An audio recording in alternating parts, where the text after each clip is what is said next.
It is 8:31 now, and last night the three candidates who want to be Indiana's next governor faced off in the first of two scheduled debates. Republican Governor Eric Holcomb is hoping to keep his job, while Democrat Dr. Woody Myers and Libertarian Donald Rainwater are trying to unseat him. The hour-long virtual debate touched on a number of topics. So joining me live is Dr. Laura Wilson. She's Associate Professor of Political Science at UIndy. Good morning to you. Good morning. All right, so one of the big topics, this was no surprise, but it was COVID-19. I want to talk first specifically about the mask mandate. What was your big takeaway about the masks? Because the opinions ranged from, one saying the governor has not done enough to too much was done. So what was your takeaway specifically about the masks? Yes, well, and you forgot to mention, of course, the governor's opinion, which was he did just the right amount. You did see a range there, and I think that was the nice thing. Hats off to the Indiana Debate Commission for having a gubernatorial debate where they included all three of the candidates. You saw, of course, from Democrat Woody Myers saying there wasn't enough done in terms of masks, and if he was elected governor, he would have done things earlier. He would have done things in conjunction with the legislature. He really emphasized that he thought more could have been done earlier on. Of course, on the other side, you had Libertarian Donald Rainwater saying too much. It should be an individual choice, really sticking to the Libertarian Party points. And in the center, you had, of course, the incumbent Governor Eric Holcomb saying he believed he made all the right decisions at the right time. And you can see that in terms of how the numbers played out. I think you did see probably the biggest divergence on policy in terms of the masks, because each candidate had a very clear position, but they were also very clearly different from each other.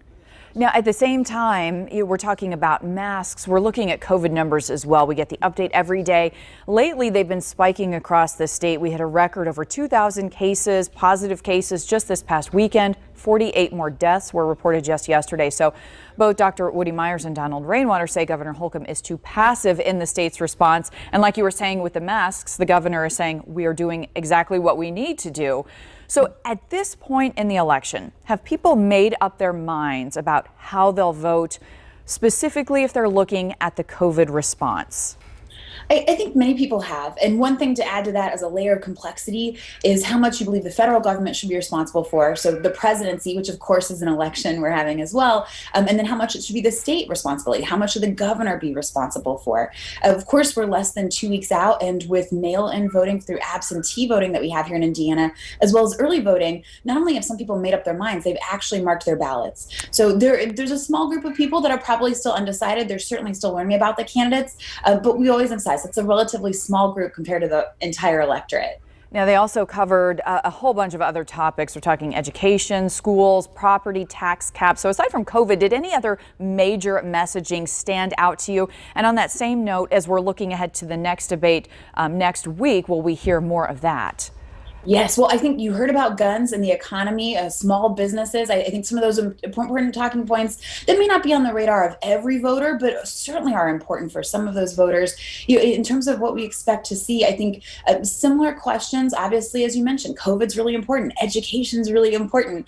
And I think it's very helpful. A lot of times our gubernatorial elections get overshadowed by the presidential because they're at the same time. This is great because it lets voters know who's running for governor and who they have to select from to choose to the next leader of the state. And there's a lot of topics to cover, as you were saying, so we will hear from them again next week. Ahead of that, we do have the next presidential debate and the last one coming up on Thursday. So Dr. Laura Wilson, we are talking to you again Friday morning. Thank you so much. Thank you.